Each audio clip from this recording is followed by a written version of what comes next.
እንደ ኮባይ ቆመለት ታዲያስ አሁን እኮ ይኸውልህ ሴዶ እንደዚህ ተብሎ የሚጠብቀው ሰው የለም። አይ ጆኒም በተደጋጋሚ ነው ዱላ መቀበል ይችላል ይላል እና እሱ ነገር ታምንበታለህ? ቢመታኝ ራሱ አለፍ ሊቀበል ይችላል ግን የሴዶን ሊቀበል ይችላል አይታወቅም።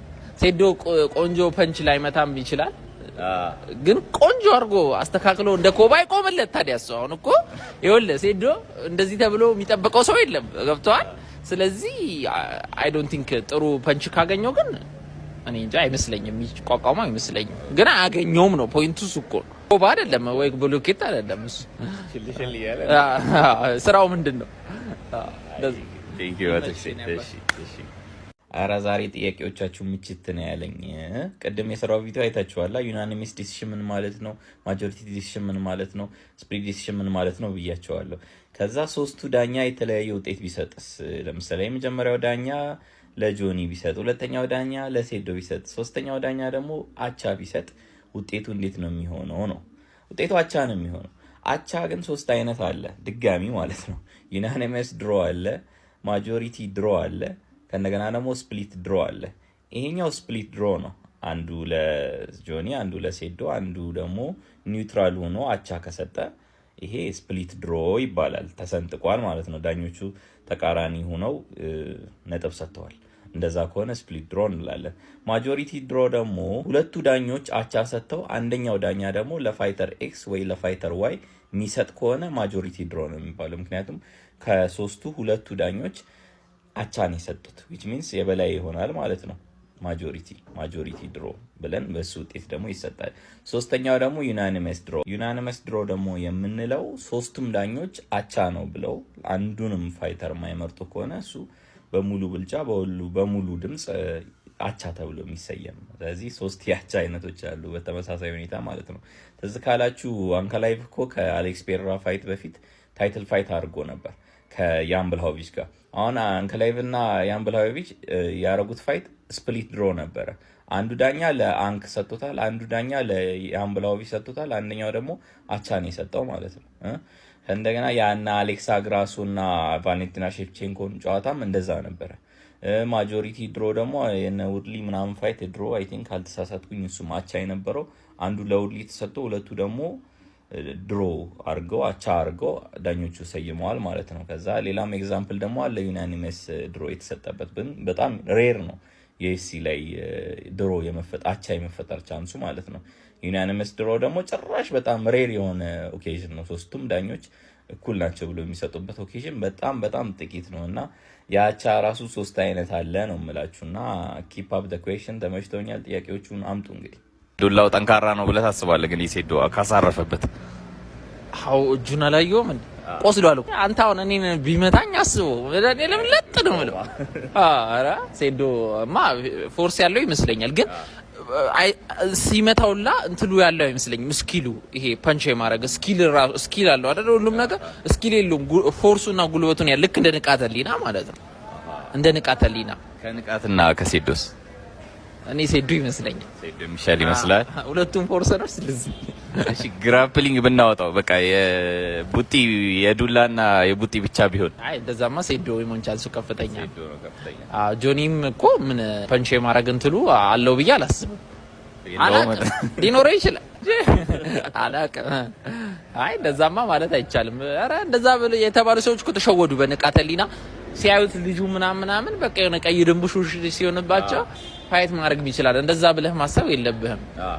ጆኒም አንድ ያለው ነገር እኔ ስታዩኝ ቀይ ነኝ ተጨማልቄ ነው ያደኩት፣ ነገር ግን ዱላ ራሱ መቀበል እችላለሁ ብሏል። ባይስ ምናምን ሲያስታውቃችሁ እንዳታምኑ በቆሰለ አይደለም። አይ ቲንክ እንደዛ የተረዳን ይመስለኛል እንደ ማህበረሰብ ማለት ስኪል እንጂ ይሄ እንትን ችግር አሸናፊ እንደማያደርግ ያሳየበት ይመስለኛል። አዎ በንቃተ ህሊና አናዘር ዋን ሌላ ምርጥ ጥያቄ ማለት ነው። ለቤልት ፋይት የሚያደርጉ ከሆነ ኤምኤምኤ ፋይት ላይ ሆኖ እንዴት ነው የሚሆነው? ቤልቱ ማጋ ነው በመጀመሪያ የሚቀረው ወይስ ቤልቱ ሁለቱም ይነጠቃሉ? ሪማች ይኖራል አይኖረውም ወደሚለው ደግሞ እንመጣለን። ለምሳሌ አሁን ጆኒ ሻምፒዮን ነው አይደል? የኢቲኤፍሲ 01 ቤልት አለው። ሶ አሁን ከሴዶ ጋር ፋይት አድርጎ ውጤቱ በአቻ የሚጠናቀቅ ከሆነ ኦሬዲ ለኒው ሻምፒዮንሺፕ ወይም ቬካንት ታይትል ስላልሆነ እና ሻምፒዮን ኦሬዲ ስላለ እሱን ሪቴን ለማድረግ ነው ከሴዶ ጋር ፋይት እያደረገ ያለው። አቻ ከወጣ ቤልቱን አይቀማም። ለምሳሌ አሁን ዩኤፍሲ ላይ ካስታወሳችሁ አሌክሳ ግራሶ መጀመሪያ ላይ አሸነፈች። ከዛ ሁለተኛ ጨዋታ አቻ ወጡ። አቻ ሲወጡ አሌክሳ ግራሶ ናት ሻምፒዮኑን አይቀጠለችው ማለት ነው። ቤልቷን አልተነጠቀችም። ነገር ግን አሁን ኢቲኤፍሲ 0-1 ቢሆን ይሄ ፋይት እና ጆኒ እና ንቃተ ህሊና ለአዲስ ቤልት ነው ፋይት የሚያደርጉት። ሁለቱም ከዚህ በፊት ሻምፒዮን አልነበሩም። ለአዲስ ቤልት የሚያደርጉ ከሆነና አቻ ከወጡ ለሁለቱም ቤልቱ አይሰጥም ወይ አዲስ ባውት ይዘጋጃል ማለት ነው። ስለዚህ አሁን ጆኒ እና ሴዶ ማዕከል የሚፈጠር ከሆነ ጆኒ ዊል ሪቴን ዘ ታይትል፣ ነገር ግን የዛ ውጤት አሸናፊ አይሆንም፣ አቻ ነው የሚሆነው። ነገር ግን ቤልቱ እሱ ጋር ሆኖ ይቆያል። ያው ሞስት ላይክሊ አቻ የሚወጣ ከሆነ እንደ ድርጅቱ ውሳኔ ነው እሱ የሚሆነው። ሪማች ወዲያው ሊሰጥ ይችላል፣ ወይንም ደግሞ ጆኒን ከሌላ ሰው ጋር ሴዶን ከሌላ ሰው ጋር ማጫወት መብት አለው። እሱ ላይክ የሚያስገድድ ህግ የለም። ኦብቪየስሊ ማቻፑ በፕሮሞተር ነው ሜድ የሚደረገው። ነገር ግን ቤልት እያለ አቻ ከተፈጠረ ምንድነው የሚፈጠረው? እንዳልኳቸው ኦልሬዲ ዲፌንድ ከሆነ የሚያደርገው ሻምፒዮኑ ጋር ነው የሚቀሩ ቤልቱ። ለአዲስ ቤልት ከሆነ ሁለቱም ጋር አይሰጣቸውም ቤልት ማለት ነው። ወንድማችን በጣም አሪፍ ጥያቄ ነው የጠየቀው። ብዙ ጊዜ ኤፍሲ የምታየው ከሆነ 48-47 ዩናኒመስ ዲሲሽን ወይንም ደግሞ ስፕሊት ዲሲሽን ከዛ ማጆሪቲ ዲሲሽን ምናምን ሲባል ትሰማላቸዋል። ለምሳሌ ባለፈው ሀምዛት ከስትሪክላንድ የነበራቸው ስፕሊት ዲሲሽን ነው። ስለዚህ ስፕሊት ዲሲሽን ምን ማለት ነው? በዚህኛው ቪዲዮ የምናየው አንድ የኤምኤምኤ ወይም ማንኛውም አይነት ኮምባት ስፖርት ጨዋታ በነጥብ የሚያልቅ ከሆነ ምን ሲሆን ነው ዩናኒመስ ዲሲሽን የሚሰጠው? ምን ሲሆን ነው ስፕሊት ዲሲሽን የሚሰጠው? ምን ሲሆን ነው ማጆሪቲ ዲሲሽን የሚሰጠው የሚለውን አብረን እስኪ። ዩናኒመስ ዲሲሽን ማለት ሁሉም ዳኞች ለተመሳሳይ ፋይተር አሸናፊነት ሲሰጡ ማለት ነው። ምናልባት 5 ራውንዱንም አንድ ፋይተር አሸንፏል ሊሉ ይችላሉ፣ ወይም አንዱን በአንድ ራውንድ ብቻ በልተው አሸንፏል ሊሉ ይችላሉ። 48-47 ሊሰጡ ይችላሉ፣ 50-45 ሊሰጡ ይችላሉ። ብቻ ግን የሚያመሳስላቸው ነገር ሶስቱም ዳኞች ለተመሳሳይ ፋይተር ነው ውጤት የሚሰጡት ማለት ነው። ባለፈው ድሪከስ ዱፕሌሲስ ቨርሰስ ካማሩ ኡስማን ዲሲሽን ሄዱ ባይዘ ይሄ ዲሲሽን ከሄዱ ነው። ዲሲሽን ካልሄዱ ወይ በኖካውት ወይ በሰብሚሽን ነው አናውንስ የሚደረገው። ኦብቪየስሊ ግን ለምሳሌ ሶስቱም ዱፕሌሲስም ብለው ነው ሶስቱም ዳኞች፣ አንዱ 50-45 ያለ አለ፣ 49-46 ያለ አለ፣ ሊለያይ ይችላል። ስለዚህ ሶስቱም ዳኞች ዶሚኔትሊ አንድ ፋይተር ካሸነፈ ለተመሳሳይ ፋይተር ይሰጣሉ። ዊች ሚንስ በተመልካችም አይን አንደኛው ፋይተር በልጦ የተሻለበት ፋይት ነበረ ማለት ነው። ማጆሪቲ ዲሲሽን ማለት ደግሞ ሁለቱ ዳኞች ለተመሳሳይ ፋይተር ሲሰጡ አንደኛው ዳኛ ግን አቻ አርጎ ውጤት ሲሰጥ ያኔ ማጆሪቲ ዲሲሽን እንለዋለን ማለት ነው። ከሶስቱ ሁለቱ ለአንዱ ፋይተር ስለሰጠ ማለት ነው። ግን አንደኛው አልተቃረነም፣ አቻ ነው ብሎ የሰየመው። እንደዚህ አይነት ውጤቶች ማጆሪቲ ዲሲሽን ብለን እንጠራቸዋለን።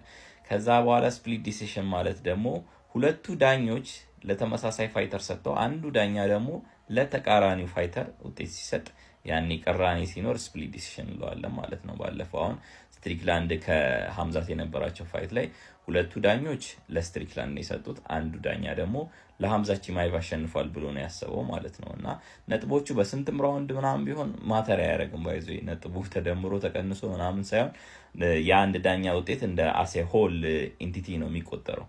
ከዛ የሁለቱ ዳኞች ለአንዱ ከሆነ የአንዱ ዳኛ ደግሞ ለተቃራኒው ኦፖነንት የሚሰጠው ውጤት ከሆነ ያኔ ስፕሊት ዲሲሽን ብለን እንጠራዋለን ማለት ነው። እነዚህ ሶስቱ ኮመን የሆኑ በኤምኤምኤም በሌላው ማንኛውም አይነት ኮምባት ስፖርት ላይ የሚሰጡ የዳኝነት ህጎች ናቸው ማለት ነው። እና ያው በነ ጆኒ እና ሴዶ ዲሲሽን የሚሄድ ከሆነ ከሶስቱ አንዱ ሪዛልት ነው አናውንስም ሲደረግ የምትሰሙ ማለት ነው። ግን እኔ ለነዚህ ስያሜዎች በአማርኛ ቃላት እስኪ ወይ እናወጣላቸው መሰለኝ። ሰሚሽን ምናምንም ቁጭ ብለን አይ ቲንክ ያንዳንዱ ሰሚሽን መተርጎም አለብን ሲመስለኝ። ምክንያቱም ብሮ በጣም ይከብዳል በአማርኛ ለማምጣት። በሙሉ ምንድን ነው የሚባለው በአማርኛ? እስኪ ወይ ዳኞች ካላችሁ ኮመንት አድርጉ። እንደዚህ አይነት ዲሲሽኖች በአማርኛ ምንድን ነው የሚባሉት? እሺ የኛው ጥያቄ ደግሞ የኢሊያና የጌቺ ፋይት ውጤት ከምንድን ነው የሚመደበው ነው? ኖካውት ነው የሚባለው ወይስ በነጥብ ነው ያለቀው? ኦብቪየስሊ በነጥብ አይደለም ያለቀው። 4ኛና 5ኛ ዙር መሀል ላይ ባለው እረፍት ነው ፋይቱ የተቋጨው ማለት ነው። እና ኢትስ አ ኮርነር ስቶፔጅ። ስለዚህ አሁን ውጤቱ ወደ ዲሲሽን የማሄድ ከሆነ ዳኞች እጅ ላይ የማያርፍ ከሆነ በስንት አይነት መንገዶች ፋይት ሊያልቅ ይችላል? አንድ የኤምኤምኤ ፋይት በስንት አይነት መንገድ ሊያልቅ ይችላል የሚለውን እኒ ማለት ነው። መጀመሪያው በሰብሚሽን ነው። ማንኛውም አይነት ሰብሚሽን ከተሰራ ፋይቱ በዛ መንገድ ሊያልቅ ይችላል የትኛውም ራውንድ ላይ ማለት ነው። አሁን ሞር ፎከስ የምናደርገው የኖክአውት ቫራይቲዎችን ነው ማለት ነው። ስንት አይነት የኖክአውት አይነት አለ? የመጀመሪያው ክሊን የሆነ ኖክአውት በቃ በዘረራ የሚወጣ ከሆነ እሱ ኖክአውት ነው የምንለው። ሁለተኛው ደግሞ በጣም ብዙ ፓንቾች እያሳረፈ ከሆነ አንደኛው ኦፖነንት እና ራሱን መከላከል የሚያቅተው ከሆነ ያኔ ቴክኒካል ኖክአውት እንላለን። ዳኛው ያያል ምንም እየተመታ ያለው ፋይተር ራሱን እየተከላከለ ካልሆነ ከተጨማሪ ጉዳት ለማዳን ብሎ ጨዋታውን ያስቆመዋል ማለት ነው። እሱ ቴክኒካል ኖክአውት ብለን እንሰይመዋለን። ሶስተኛው ደግሞ ዶክተር ስቶፔጅ፣ በጣም የማይሆን ስንጥቅ ከተፈጠረ ፊታቸው ላይ ወይንም ደግሞ የሆነ ቦታ ላይ የሆነ ጉዳት ምናምን ደርሶባቸው ከሆነ ዶክተር ይጠራል። ፋይቱ ለትንሽ ሰከንድ ይቆይና ዶክተር ይጠራል። ዶክተሩ ቼክ ያደርጋል። ከዛ በኋላ ነው ውጤቱ ዲሳይድ የሚደረገው ማለት ነው። ለምሳሌ አሁን ትዝ ካላችሁ ኔት ዲያዝ ቨርሰስ ማስቪዳል ፋይት እያደረጉ በጣም ተሰንጥቆ ነበረ። ኔት ዲያዝ ደም በደም ሆኖ ነበረ እና ዶክተር መጣ ቼክ አደረገ። ከዛ በኋላ በዶክተር ስቶፔጅ ተብሎ ግን ስቲል ዶክተር ስቶፔጅም ቢሆን አሸናፊነቱ የደበደበ ለነበረው ሰውዬ ነው የሚሰጠው ማለት ነው። እሱ አንደኛው ስቶፔጅ ነው። የነ ኢሊያና የነ ጌቺ ደግሞ ከምንድን ነው የሚመደበው? ኮርነር ስቶፔጅ ይባላል።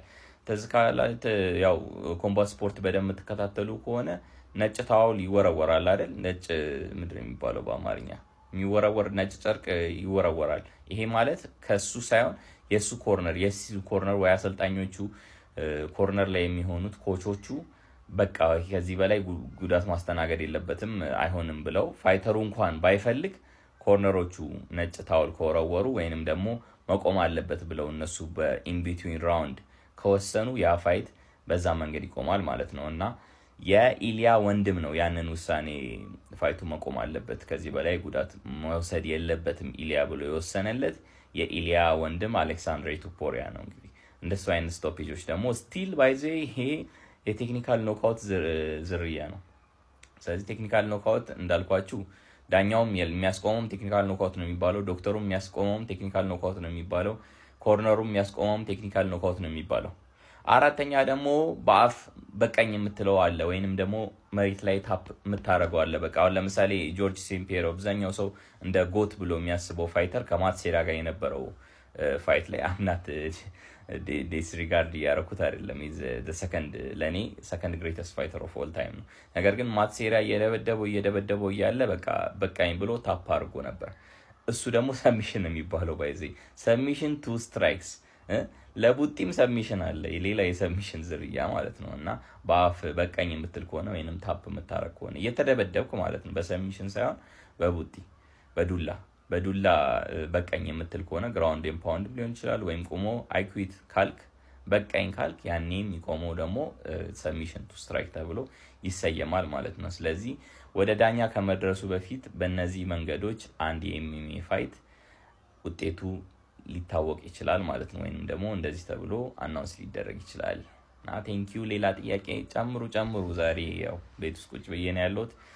ያንኛውም የኤምኤምኤ ጥያቄ ካላችሁ እመልስላችኋለሁ።